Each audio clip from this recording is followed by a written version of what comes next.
മരണശേഷവും V എസിനെ വെറുതെ വിടുന്നില്ലല്ലോ party. കാരണം ഇപ്പോൾ MA ബേബി പറഞ്ഞിരിക്കുന്നു, VS ഉണ്ടായിരുന്നുവെങ്കിൽ പത്മ പുരസ്കാരം വാങ്ങില്ലായിരുന്നുവെന്ന്. ഇങ്ങനെ പറയുന്നതിൽ എന്തർത്ഥമാണുള്ളത്? വീണ്ടും വീണ്ടും എന്തിനാണ് അദ്ദേഹത്തെ ഇങ്ങനെ അപമാനിക്കുന്നത്? VS ജീവിച്ചിരുന്ന സമയത്ത് തന്നെ അത്യാവശ്യം CPM വലിച്ചു കീറി ശരിക്കും പറഞ്ഞാൽ. പിന്നെ VS അങ്ങനെ കീറാത്ത ഒരു സ്റ്റഫായതുകൊണ്ട് കീറാതെ രക്ഷപ്പെട്ടു പോയി എന്നുള്ളതാണ്. അദ്ദേഹത്തിൻ്റെ കീറാതിരുന്ന ആ ഒരു തുണി കൊണ്ട് കുറേ പേർക്ക് കുറച്ച് മാനവും നാണവും ഒക്കെ രക്ഷിക്കാനും ഒക്കെ അദ്ദേഹത്തിന് കഴിഞ്ഞു എന്നുള്ളത് നമ്മുടെ മുമ്പിലുള്ള ചരിത്രമാണ്. ഇതിനകത്തിപ്പം VSൻ്റെ കുടുംബം പറഞ്ഞു, അതായത് അരുൺ, അദ്ദേഹത്തിൻ്റെ മകൻ. സ്വാഭാവികമായിട്ടും അരുൺ എന്തൊക്കെ തന്നെയാണെങ്കിലും ഒരു ബഹുമാന്യത അർഹിക്കുന്ന ഒരു വ്യക്തിയാണ്. കാരണം എന്ന് വെച്ചാൽ ഒരു രാഷ്ട്രീയ നേതാവിൻ്റെ അല്ലെങ്കിൽ VS അച്യുതാനന്ദനെ പോലുള്ള ഒരു നേതാവിൻ്റെയോ മുഖ്യമന്ത്രിയുടെയോ ഒരു മകനായിട്ട് അഹങ്കരിക്കാതെ ഒതുങ്ങി അദ്ദേഹത്തിൻ്റെ ഒരു വഴിയിലൂടെ നടക്കുകയും VS അച്യുതാനന്ദന് സുഖമില്ലാതെ വന്നപ്പോഴത്തേക്ക് ഇന്നിപ്പോൾ എല്ലായിടത്തും കേൾക്കുന്ന സാധനം അച്ഛനെ തള്ളുന്ന മക്കളുടെ വാർത്തകളാണ്. പക്ഷേ അരുൺകുമാർ വളരെ വൃത്തിയായിട്ട് അച്ഛനോട് ആ ഒരു സ്നേഹവും ബഹുമാനവും ഒക്കെ, അല്ലെങ്കിൽ ആ ഒരു സ്നേഹം പുലർത്തിക്കൊണ്ട് അച്ഛനെ പരിചരിച്ച് അവസാന നിമിഷം വരെ നോക്കിയൊക്കെ ചെയ്തൊരു വ്യക്തിയാണ്. അതൊക്കെ നമുക്ക് അതാണ് പറഞ്ഞാൽ ഒരു വ്യക്തി എന്ന നിലയിൽ വളരെ ബഹുമാന്യത അരുൺകുമാർ അദ്ദേഹത്തിൻ്റെ പ്രവൃത്തി കൊണ്ട് അർഹിക്കുകയും ചെയ്യുന്നുണ്ട്. ആ അരുൺകുമാർ വളരെ ഇതായിട്ട് പറഞ്ഞിരിക്കുന്നു ടെലിവിഷൻ ഇൻ്റർവ്യൂവിൽ, ഞങ്ങൾ വളരെയധികം ഒരു സ്നേഹത്തോടെയും ആദരവോടുകൂടിയും ഈ രാഷ്ട്രം ഈ സമ്മാനിക്കുന്ന ഈ പുരസ്കാരത്തെ ഞങ്ങൾ അങ്ങനെ കാണുന്നു, സ്വീകരിക്കുന്നു. അപ്പോൾ ഒരു സാമാന്യമായ ഒരു യുക്തി, അതല്ലെങ്കിൽ ഒരു മനുഷ്യത്വം എന്നൊക്കെ പറഞ്ഞത്, ഈ MA ബേബി എന്ന് പറയുമ്പോൾ എപ്പോഴും അദ്ദേഹത്തിൻ്റെ നാവിലെപ്പോഴും ഉയരുന്ന സംഗതികളാണ് മാനവികത, മാനവീയം. ഒരു പക്ഷേ CPMലെ MA ബേബിയുടെ ഒരു കോൺട്രിബ്യൂഷൻ പോലെയാണ് ഈ രണ്ട് വാക്കുകൾ കിടക്കുന്നത്. അപ്പോൾ ഒരു ലേശം മാനവികതയുടെയും മനുഷ്യത്വത്തിൻ്റെയും ഒരു സ്നേഹമൊക്കെ ഉണ്ടെന്നുണ്ടെങ്കിൽ VSൻ്റെ കുടുംബം വളരെ വലിയ ആദരവായിട്ട് കാണുന്ന രാഷ്ട്രം കൊടുത്ത ഈ ഒരു പത്മഭൂഷൺ സ്വീകരിക്കുമെന്ന് അരുൺകുമാർ പറഞ്ഞ സ്ഥിതിക്ക് അതിനകത്തൊന്നും മിണ്ടാതിരിക്കാനുള്ള ഒരു ഔചിത്യമെങ്കിലും MA ബേബി കാണിക്കണമായിരുന്നു. കാര്യം നമുക്ക് ഔചിത്യം എന്നൊരു സാധനം ഏത് രാഷ്ട്രീയ പാർട്ടി ആയിക്കോട്ടെ, ഔചിത്യം എന്ന് പറയുന്ന സാധനം മനുഷ്യന് അവകാശപ്പെട്ട സാധനമാണ്.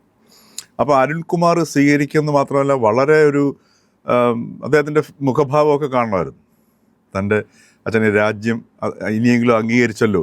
കാര്യം ജീവിച്ചിരുന്ന സമയത്ത് മുഴുവൻ അദ്ദേഹം കെട്ടിപ്പടുത്ത പാർട്ടിയിൽ നിന്ന് അവസാന നാളുകളിൽ അദ്ദേഹം ഇങ്ങനെ അരിഞ്ഞില്ലായ്മ ചെയ്തുകൊണ്ടിരിക്കുകയായിരുന്നു.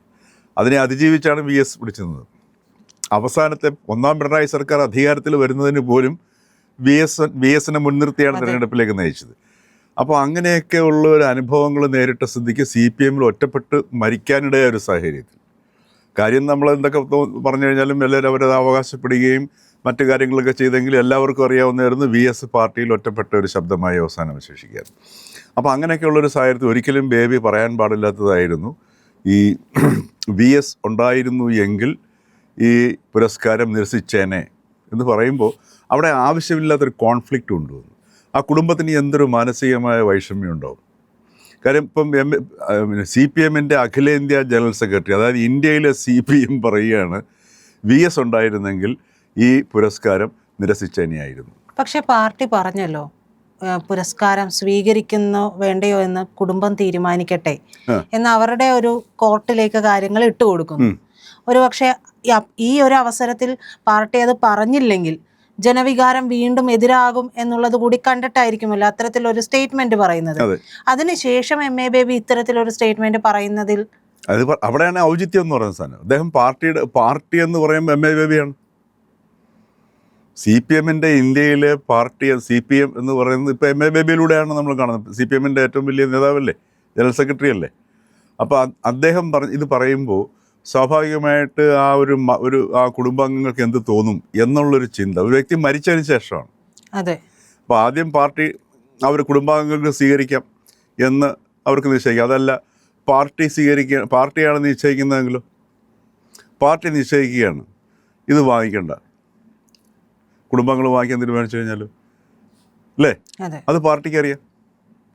ഇപ്പോഴും പാർട്ടിയും VSൻ്റെ കുടുംബവും തമ്മിലുള്ള ബന്ധത്തെയാണ് ഈ ആശയക്കുഴപ്പങ്ങൾ കാണിക്കുന്നത്.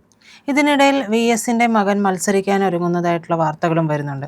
അങ്ങനെയെങ്കിൽ ശരിക്കും പറഞ്ഞാൽ അരുൺകുമാറിനെ വല്ലാത്തൊരു ആശയക്കുഴപ്പത്തിലേക്ക് സാർ പറയുന്നത് പോലെ വലിച്ചിഴക്കുക കൂടി ചെയ്യുന്നുണ്ടല്ലോ. അല്ല, അത് തീർച്ചയായിട്ടും പല ആശയക്കുഴപ്പങ്ങളിലേക്കും. അത് എങ്ങനെയാണോ ഇപ്പോൾ നാളെ ഇപ്പോൾ അരുൺകുമാർ ഏത് പാർട്ടിയുടെ ചിഹ്നത്തിലാണ് മത്സരിക്കുന്നതെന്ന് നമുക്കറിയത്തില്ല അല്ലേ.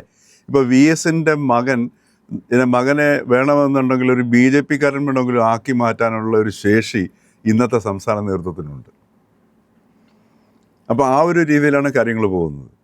അപ്പോൾ ഒന്ന് ആലോചിച്ച് നോക്കാം. ഇപ്പം ഉദാഹരണത്തിന് ഇപ്പോൾ കോടിയേരി ബാലകൃഷ്ണൻ്റെ കേസിലാണ് ഇത് സംഭവിക്കുന്നതെങ്കിൽ ഇരിക്കട്ടെ, പാർട്ടി ആയിരിക്കും തീരുമാനിക്കുന്നത് കോടിയേരിയുടെ മരണാനന്തര ബഹുമതിയായിട്ട് ഇത് സ്വീകരിക്കണോ വേണ്ടയോ. കാരണം പാർട്ടിയും കോടിയേരിയുടെ കുടുംബവും ഒക്കെ ഇപ്പോഴും ആ ഒരു CPM എന്നുള്ളതിൻ്റെ വലയത്തിനുള്ളിൽ നിൽക്കുകയാണ് ചെയ്യുന്നത്. മറിച്ച് VSന്റെ കുടുംബവും CPM-ഉം തമ്മിൽ രണ്ടായിട്ട് നിൽക്കുകയാണ്. കാര്യം VSും പാർട്ടിയും രണ്ടായിരുന്നു. ഔപചാരികമായിട്ടോ ഔദ്യോഗികമായിട്ടോ ഒക്കെ പാർട്ടിയുടെ ഭാഗവും പാർട്ടിക്കാരനായിട്ട് തന്നെ മരിക്കുകയോ ഒക്കെ ചെയ്തെങ്കിൽ പോലും പ്രവർത്തന തലത്തിൽ പ്രായോഗിക തലത്തിൽ രണ്ടായിട്ട് നീ. അതുകൊണ്ടാണ് ഇപ്പം ഈ ഒരു കുടുംബങ്ങൾക്ക് വേണമെങ്കിൽ തീരുമാനിക്കാമെന്ന് പറഞ്ഞത് അല്ലേ. അപ്പം ഈ രീതിയിലൊക്കെ ഇത് സൂചിപ്പിക്കുന്നത് VSൻ്റെതായ ഈ ഒരു പുരസ്കാരമായതുകൊണ്ട് ഇവർക്ക് പറയാനും പേടിയാണ്. കാര്യം VS മരിച്ചിട്ടും VSനെ പേടിയാന്നുള്ളതാണ്. അപ്പോൾ ഈ VSൻ്റെ ഈ പുരസ്കാര ലഭ്യതയായിട്ട് ബന്ധപ്പെടുത്തി വളരെ കഠിനമായ പ്രതികരണങ്ങളാണ് വന്നു കഴിഞ്ഞാൽ, ഒരു CPM സ്വഭാവത്തിലുള്ള ഒരു പ്രതികരണം വന്നു കഴിഞ്ഞാൽ ഈ 2026 നിയമസഭാ തെരഞ്ഞെടുപ്പിലെയും ചിലപ്പോൾ VS ഇലക്ഷനെ നയിക്കുന്ന ഒരവസ്ഥ വരുമെന്ന് CPM-ന് അറിയാം. അതുകൊണ്ടാണ് ഈ പറഞ്ഞ ഒരേ സമയത്ത് പുരോഗമനമാവണം, അതേ സമയത്ത് BJP സർക്കാരിനോട് ഞങ്ങൾ ഭയങ്കരമായിട്ട് അവരെ എതിർക്കുന്നവരാണ് എന്ന് പറഞ്ഞ് ന്യൂനപക്ഷത്തിൻ്റെ ഇടയ്ക്ക് ധാരണയുണ്ടാക്കണം, ഞങ്ങളും അവരുമായിട്ടും തമ്മിൽ യാതൊരു പാലവുമില്ല, ബ്രിഡ്ജസ് ഒന്നുമില്ല എന്ന് ഉറപ്പുവരുത്തണം. ഇതൊക്കെ പുറമേ ഉറപ്പുവരുത്താനുള്ള വ്യഗ്രത CPM-നുണ്ട്. അതേ സമയത്ത് അകത്ത് ഇവർ തമ്മിലൊക്കെ തമ്മിലുള്ള അഡ്ജസ്റ്റ്മെൻ്റ് ഉണ്ട്. ഈ അഡ്ജസ്റ്റ്മെൻ്റ് ഉണ്ടാകുമ്പോഴാണല്ലോ ചിലത് മറച്ചു വയ്ക്കാൻ വേണ്ടി കൂടുതൽ നമ്മൾ പ്രതിരോധിക്കുന്നത്. അപ്പോൾ അത്തരം ഒരു സാഹചര്യത്തിലൊക്കെയാണ് നമ്മളിതിനെ ഈ ബേബിയുടെ പ്രസ്ഥാനങ്ങൾ VS ഉണ്ടായിരുന്നെങ്കിൽ, അത് ഹൈപ്പോത്തറ്റിക്കലാണ്, VS ഉണ്ടായിരുന്നെങ്കിൽ VS എങ്ങനെ ഇത് സ്വീകരിക്കില്ല എന്ന് നമുക്ക് പറയാൻ പറ്റും. പോളിറ്റ് ബ്യൂറോ നിശ്ചയിച്ചല്ലേ ഇവിടുത്തെ ഈ സ്ഥാനാർത്ഥി ലിസ്റ്റ് അല്ലേ. ആദ്യം VS അച്യുതാനന്ദൻ മുഖ്യമന്ത്രിയാവുന്ന എങ്ങനെയാണെന്ന് നമുക്ക് എല്ലാവർക്കും അറിയാവുന്നതാണ്. CPM-ൻ്റെ ചരിത്രത്തിൽ ഇല്ലാത്ത രീതിയിലാണ് ഒരിക്കൽ തീരുമാനിച്ചതിന് ശേഷം ജനങ്ങളുടെ രോഷം കണക്കിലെടുത്ത് അവസാനം VSന് സീറ്റ് കൊടുക്കേണ്ടിയും വന്നു. അത് പിന്നീട് അദ്ദേഹം മുഖ്യമന്ത്രിയാവുകയും ചെയ്തു അല്ലേ. അപ്പോൾ ഇതൊക്കെ CPM-ൻ്റെയും ബേബിയെ പോലുള്ള പാർട്ടി നേതാക്കളുടെയൊക്കെ പ്രതീക്ഷയ്ക്കൊക്കെ അപ്പുറത്ത് നിൽക്കുന്ന സംഗതികളാണ്. അപ്പോൾ അതുകൊണ്ട് VSനെ കുറിച്ച് പ്രെഡിക്റ്റ് ചെയ്യാനായിട്ടുള്ളൊരു യോഗ്യത ഇന്ന് MA ബേബി ഉൾപ്പെടെ CPM-ൽ ആർക്കും തന്നെ ഇല്ല. മാത്രമല്ല MA ബേബിയൊക്കെ ഒരു കാലത്ത് VSൻ്റെ വളരെയധികം ആനുകൂല്യങ്ങൾ കൈപ്പറ്റി, അല്ലെങ്കിൽ ആനുകൂല്യങ്ങളും ഈ ആശ്രിതത്വവും ഒക്കെ ഒരു പരിധിവരെ ഏറ്റുവാങ്ങി നേതൃനിരയിലേക്ക് വരികയും ഇവരെയൊക്കെ വളർത്തിക്കൊണ്ടുവരുന്നതിൽ നിർണായകമായ പങ്കുവയ്ക്കുകയും ചെയ്ത ഒരു വ്യക്തിയാണ് VS. അവസാനം എവരാലാണ് ആരെയൊക്കെയാണോ VS വളർത്തിക്കൊണ്ടുവന്നത് ആ നേതാക്കളിൽ നിന്നാണ് VSന് ഏറ്റവും കൂടുതൽ ഒടുവിൽ എന്താ പറയുക നിന്ദയും അപമാനവും ഒക്കെ നേരിടേണ്ടി വന്നത്. അപ്പോൾ അതുകൊണ്ട് ഇപ്പോൾ VSനെ കുറിച്ചിട്ട് വളരെയധികം VS ഇങ്ങനെ ചെയ്യുമായിരുന്നു എന്നൊക്കെ പറഞ്ഞിട്ട് അതിലൂടെ VSനെ വീണ്ടും ചേർത്ത് നിർത്തി VSനുണ്ടായിരുന്ന ജനപിന്തുണയുടെ ആ ഒരു വെയിലിൻ്റെ ആയം തങ്ങളിലേക്കും എടുക്കാം എന്ന് ശ്രമിക്കുന്നതൊക്കെ വളരെ എന്താ പറയുക വില കുറഞ്ഞ നിലപാടാണെന്ന് നമുക്ക് പറയാൻ പറ്റുള്ളൂ. ഇവിടെ കാര്യങ്ങൾ തീരുമാനിക്കുന്നത് മുഖ്യമന്ത്രി പിണറായി വിജയനാണല്ലോ. അപ്പോൾ അദ്ദേഹം കൂടി അറിഞ്ഞുകൊണ്ടായിരിക്കും പാർട്ടിയുടെ ഒരു സ്റ്റേറ്റ്മെൻറ്റ് വന്നിട്ടുണ്ടാവുക. അപ്പോൾ അതിനെ മറികടന്നുകൊണ്ട് MA ബേബി പറയുക ചെയ്യുന്നു എന്നുകൂടിയില്ലേ. മാത്രമല്ല VSൻ്റെ മകനെ ഇലക്ഷനിൽ നിർത്തുന്നത് അത് ഒരു തരത്തിലൊരു സഹതാപ തരംഗം കയ്യിലെടുക്കാൻ വേണ്ടി കൂടിയല്ലേ. അപ്പോൾ അതിനിടയിൽ ഇത്രത്തോളം ഒരു കുത്തിത്തിരിപ്പുണ്ടാക്കേണ്ട ആവശ്യം MA ബേബിക്ക് എന്താണ്? ഈ CPM-ന് ഒരു പ്രസ്ഥാനം നടത്തിക്കഴിഞ്ഞാൽ അവർക്ക് ഒരിക്കലും ഒരു പ്ലെയിൻ അവർക്ക് പ്രചരിക്കാൻ അറിയില്ല എന്ന് തോന്നുന്നു. അവർക്കൊന്നും ലളിതമായിട്ട് സംസാരിക്കാനോ ലളിതമായിട്ട് കാണാനോ ഒന്നുമുള്ള ശേഷി അവർക്കില്ല. ഒരു ലളിതമായൊരു സംഗതി അവർ നേരിട്ട് കണ്ടു കഴിഞ്ഞാൽ അതിനെ ആകെ കോംപ്ലിക്കേറ്റഡ് ആയിട്ട് മനസ്സിലാക്കി മനസ്സിലാക്കിയതിൻ്റെ 100 ഇരട്ടി കോംപ്ലിക്കേറ്റഡ് ആയിട്ട് പുറത്തേക്ക് പറയുക. ഇതാണ് CPM-ൻ്റെ അടിസ്ഥാന തത്വം. ഇതുവരെ കേരളത്തിൽ ഇത്ര 8-9 പതിറ്റാണ്ടാകാൻ പോകുന്നു ഇവിടെ ഈ CPM അല്ലെങ്കിൽ കമ്മ്യൂണിസ്റ്റ് പ്രസ്ഥാനം കേരളത്തിൽ വന്നിട്ട്. ഇതുവരെ ഒരു ഒറ്റ നേതാക്കൾക്ക് പോലും എന്താണ് ഡയലക്റ്റിക്കൽ മെറ്റീരിയലിസം എന്നുള്ളത് മനസ്സിലായിട്ടുമില്ല. ആർക്കെങ്കിലും എന്തെങ്കിലും, കാരണം അത് മനസ്സിലാക്കാൻ പറ്റത്തില്ല. ഡയലക്റ്റിക്കൽ മെറ്റീരിയലിസം എന്നുള്ള ആ ഒരു പ്രയോഗം അത് ഒരിക്കലും ഒരു ലളിതമായിട്ടോ അതല്ലെങ്കിൽ മനുഷ്യന് മനസ്സിലാവുന്ന രീതിയിലോ അത് മനസ്സിലാക്കാൻ പ്രയാസമാണ്. കാരണം എന്ന് വെച്ചാൽ അസാധ്യമായൊരു സംഗതിയാണ്, അവാസ്തവവും അസാധ്യവും ആയിട്ടുള്ളൊരു സംഗതിയാണ് ഈ ഡയലക്റ്റിക്കൽ വൈരുദ്ധ്യാത്മിക ഭൗതികവാദം. ഈ ഡയലക്റ്റിക്സ് എന്നുള്ളൊരു സാധനം ഇതുവരെ കമ്മ്യൂണിസ്റ്റ് പ്രസ്ഥാനത്തിന് അല്ലെങ്കിൽ CPM പിടികിട്ടിയിട്ടില്ല. ആ കിട്ടിയിട്ടില്ലാത്ത സംഗതി അവരെങ്ങനെയാണ് മനസ്സിലാക്കുകയും മറ്റുള്ളവർക്ക് പറഞ്ഞു കൊടുക്കുകയും ചെയ്യുന്നത്. ഇതാണ് അതിൻ്റെ അടിസ്ഥാന പ്രശ്നം. എന്ന് പറഞ്ഞതുപോലെ ഏത് സംഗതിയും ലളിതമായിട്ട് കണ്ടു കഴിഞ്ഞാൽ അതിനെ കോംപ്ലിക്കേറ്റഡ് ആക്കുക. വസ്തുനിഷ്ഠാപരവും ആത്മനിഷ്ഠാപരവും എന്നൊക്കെ പറഞ്ഞ് ഇങ്ങനെ കുറേ വാക്കുകൾ ഉപയോഗിക്കുക. മുതലാളിത്തമല്ല പ്രശ്നം, തീവ്ര മുതലാളിത്തമാണ്.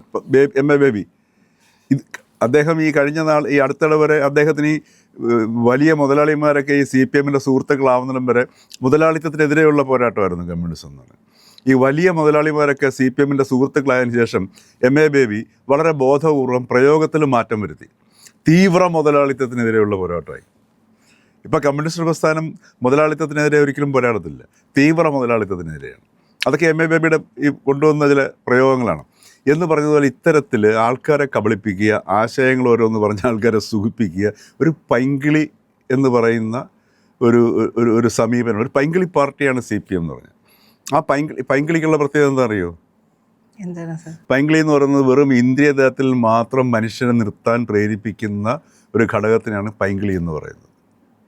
ഇപ്പോൾ ഉദാഹരണത്തിന് ഒരു യുവതിയെ കാണുന്നു, ആ കാഴ്ചയിലും മാത്രം സൗന്ദര്യത്തിൽ ലഭിക്കുക, മറിച്ച് ആ യുവതിയുടെ ചിന്ത എങ്ങനെയാണോ, സൗന്ദര്യബോധം എങ്ങനെയാണോ, പശ്ചാത്തലം എന്താണോ, അവരുടെ കഴിവെന്താണോ, അതൊരു വ്യക്തിയാണോ, ആ വ്യക്തിയിലേക്ക് നോക്കി അവിടെയാണ് ഒരു മനുഷ്യനെ നമ്മൾ കാണുന്ന കാഴ്ച മാറുന്നത്. ആ കാഴ്ചയിലേക്ക് അവർക്ക് പോകാൻ പറ്റില്ല.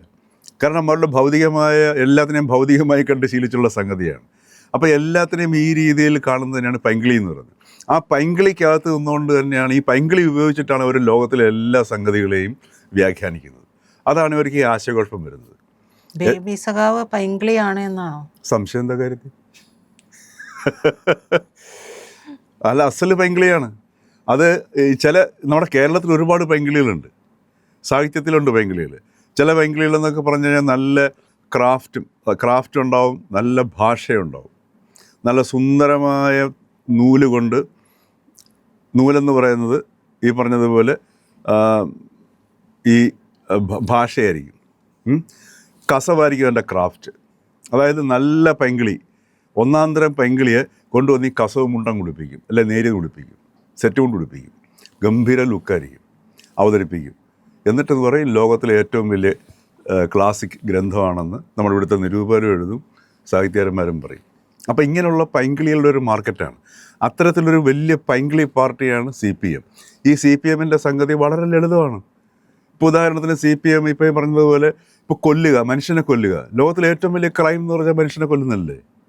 ആ ക്രൈമിന് ഒരു വലിയ കസവ് സാരി കൊണ്ട്, ഈ പറഞ്ഞതുപോലെ ഒരു കസവ് സാരി കൊണ്ട് അതിന് ലെജിറ്റിമൈസേഷൻ, അന്റോണിയോ ഗ്രാംഷി ഇങ്ങനെയുള്ളവരുടെയൊക്കെ ചില സിദ്ധാന്തങ്ങളൊക്കെ എടുത്ത്, ഈ പറഞ്ഞതുപോലെ ഹെജമനിസം ഇങ്ങനെയൊക്കെയുള്ള പല പ്രയോഗങ്ങളൊക്കെ എടുത്ത് ഇൻ്റലക്ച്വൽസിനെ ഉപയോഗിച്ചുകൊണ്ട് എങ്ങനെ നമുക്ക് സമൂഹത്തിലെ മുഖ്യധാരയെ നമുക്ക് നിയന്ത്രിക്കാം, ഇങ്ങനെയൊക്കെയുള്ള കുറേ ചർച്ചകളൊക്കെ നടത്തി ഇങ്ങനെയുള്ള സാധനം ഒടിപ്പിച്ചിട്ട് ഈ പൈങ്കിളി അങ്ങ് പൊതിയും. എന്നിട്ട് ഇത് വിശ്വസിപ്പിച്ചിട്ടാണ് ആൾക്കാർ ഈ മനുഷ്യൻ മനസ്സിലാകാത്ത രീതിയിൽ സംസാരിച്ച് നടക്കുന്നത്. ഇതാണ് CPMൻ്റെ ഇത് കേൾക്കുന്ന സമയത്ത് ചിലർക്ക് ഭയങ്കരമായൊരു ഹരം തോന്നും. തുടക്കത്തിൽ ഈ ഒരു ദേശത്തിൻ്റെ കഥയിൽ പൊറ്റക്കാടിൻ്റെ ഒരു ഇത് പറയുന്നുണ്ട്, ഒരു കുമാരൻ വൈദ്യൻ്റെ കടയിൽ ഈ മദ്യനിരോധനം വന്നപ്പോഴത്തേക്ക് ദശമൂലാരിഷ്ടത്തിൻ്റെ വിൽപ്പന കൂടിയെന്ന്. അപ്പോൾ ഈ ദശമൂലാരിഷ്ടമൊക്കെ വല്ല ഒരളവിൽ കുറച്ച് കൂടുതൽ കുടിക്കുമ്പോഴത്തേക്ക് ഒരു എഫക്റ്റായി കിട്ടും എന്ന് പറഞ്ഞതുപോലെ ഈ ആശയങ്ങളൊക്കെ ഇങ്ങനെ അങ്ങോട്ട് നമ്മുടെ അദ്ദേഹത്തിൻ്റെ ഈ ഗോതം ഭാഷൻ്റെ പ്രസംഗമൊക്കെ കേട്ടിട്ടില്ലേ, ആശയത്തെക്കുറിച്ചും ആശയ സംഹിതയും സമൂഹത്തിൻ്റെ വികാസിത ഘട്ടങ്ങൾ ഇതൊക്കെ പറഞ്ഞു. ആർക്കും ഒന്നും മനസ്സിലായില്ലേ? ഇത് കേൾക്കുമ്പോൾ ഒരു തലയ്ക്കൊരു വല്ലായ്മ പോകും. അപ്പോൾ ഇങ്ങനെയാണ് ഇവർ ഇതാണ് ഈ പൈങ്കിളിയെ മറക്കുന്നത്. ഈ ആശയം എന്ന് പറയുന്ന ഒരു സെറ്റ് കൊണ്ട് ഉടിപ്പിച്ചിട്ടാണ് ഈ പൈങ്കിളി കാഴ്ചപ്പാടിനെ മറയ്ക്കുന്നത്. അപ്പോൾ അതിൻ്റെയൊക്കെ ഫലമാണ്. അതുകൊണ്ട് യാതൊരു സംശയം വേണ്ട കാര്യത്തിൽ. സഖാവ് എത്ര തന്നെ വായിച്ച, പക്ഷേ അദ്ദേഹത്തിൻ്റെ വ്യക്തിപരമായിട്ടൊക്കെ ഈ പറഞ്ഞത് അദ്ദേഹം ഒരുപാട് നല്ല ക്വാളിറ്റീസൊക്കെ ഉള്ള മനുഷ്യനാണ്, ഇല്ലാതൊന്നും പറയുന്നില്ല. പക്ഷേ അദ്ദേഹത്തിൻ്റെ തത്വശാസ്ത്രം പൈങ്കിളിയാണ്, അദ്ദേഹത്തിൻ്റെ പാർട്ടി പൈങ്കിളിയാണ്, അദ്ദേഹം പറയുന്നത് പലതും പൈങ്കിളി തന്നെയാണ്. അക്കാര്യത്തിലൊന്നും സംശയം വേണ്ട. അപ്പോൾ അതിൻ്റെ ഒരു പ്രതിഫലനം തന്നെയാണ്. അപ്പോൾ അതുകൊണ്ടാണ് ഇവിടെ ഇത് സംഭവിച്ചിരിക്കുന്നത്. ഇപ്പോൾ ഒരു എമ്പതി എന്ന് പറയുന്നൊരു സാധനമുണ്ട് മനുഷ്യൻ, അതാണ് ഈ ഔചിത്യം എന്ന് പറയുന്നത്. മറ്റുള്ളവൻ എങ്ങനെ തോന്നും എന്നുള്ളൊരു വികാരമാണല്ലോ. അപ്പോൾ VSനെ സംബന്ധിച്ചിട്ട് അവരുടെ കുടുംബത്തിനെ സംബന്ധിച്ചിട്ട് അവരുടെ എത്ര പ്രായമാണെങ്കിലും അച്ഛനും അമ്മയും ഒക്കെ തന്നെയാണ്. അപ്പോൾ ആ ഒരു എപ്പോഴും ആ ഒരു വൈകാരികത അവരിൽ നിന്നില്ല. മരിച്ചുപോയ അച്ഛന് കിട്ടുന്ന പുരസ്കാരം ആ കുടുംബത്തിനെ സംബന്ധിച്ച് വലിയൊരു നിധിയാണ് സാർ. രാജ്യം കൊടുക്കുന്നതാണ്. BJP ഗവൺമെൻറ്റോ കോൺഗ്രസ് ഗവൺമെൻറ്റോ ആരാണെന്നുള്ളത് മറന്നേക്കുക. രാജ്യം കൊടുക്കുന്ന ഒരു സംഗതിയാണ്. അവിടേക്കാണ് ഈ CPMൻ്റെ ഒരു എന്താ പറയുക, ഒരു വ്യക്തതയില്ലായ്മ വരുന്നത്. നമ്മളൊന്നേ ജനാധിപത്യത്തിൽ വിശ്വസിക്കുക. ആ ജനാധിപത്യ സംവിധാനത്തിൽ ജനങ്ങളാണ് തിരഞ്ഞെടുക്കുന്നത്. ഇപ്പോൾ ഗവൺമെൻറ്റിന് ഇപ്പോൾ BJP ഗവൺമെൻറ് ഈ ജനങ്ങളാണ് തിരഞ്ഞെടുത്തിരിക്കുന്നത്. അപ്പോൾ സ്വാഭാവികമായിട്ട് നാളെ ഇപ്പം കോൺഗ്രസ് ആണ് വരുന്നത്. നമ്മൾ ആ ജനാധിപത്യത്തിൻ്റെയാണ് അതിലൂടെ കാണേണ്ടത്. അപ്പം നമ്മൾ അതിനെ അക്സെപ്റ്റ് ചെയ്യാൻ തയ്യാറാവണം. അപ്പോൾ ഇത് ഗവൺമെൻറ്റാണ്. പാർട്ടികൾ വരും മാറും പോകും. അല്ല ഏത് ഗവൺമെൻറ് കൊടുക്കുന്നു എന്ന് നോക്കിയിട്ടാണ് നമ്മളൊരു പുരസ്കാരം സ്വീകരിക്കേണ്ടത്. ഇപ്പോൾ നാളെ ഇപ്പോൾ ഈ BJP നിശ്ചയിക്കുന്ന ഒരു വൈസ് ചാൻസലർ, BJPക്കാരനായ ഒരു വൈസ് ചാൻസലർ നിശ്ചയിക്കുന്നു. നിങ്ങൾ ഒരു യൂണിവേഴ്സിറ്റിയിൽ പഠിക്കാൻ പോകുന്നു, എനിക്ക് ആ ഡിഗ്രി വേണ്ട, പരീക്ഷ എഴുതുന്ന ഡിഗ്രി വേണ്ട, അല്ല ഞാൻ പരീക്ഷ എഴുതത്തില്ല പഠിക്കും എന്ന് പറഞ്ഞിട്ടുള്ള അർത്ഥമുണ്ടോ? നമ്മളൊരു സിസ്റ്റത്തിനകത്ത് നമ്മൾ തന്നെ ക്രിയേറ്റ് ചെയ്ത സിസ്റ്റമാണ്. ജനായത്ത സംവിധാനം ക്രിയേറ്റ് ചെയ്തൊരു സിസ്റ്റമാണ് ഈ ഗവൺമെൻറ് എന്ന് പറയുന്നത്. ആ ഗവൺമെൻറ്റാണ് ഇദ്ദേഹം ഈ പുരസ്കാരം കൊടുക്കുന്നത്.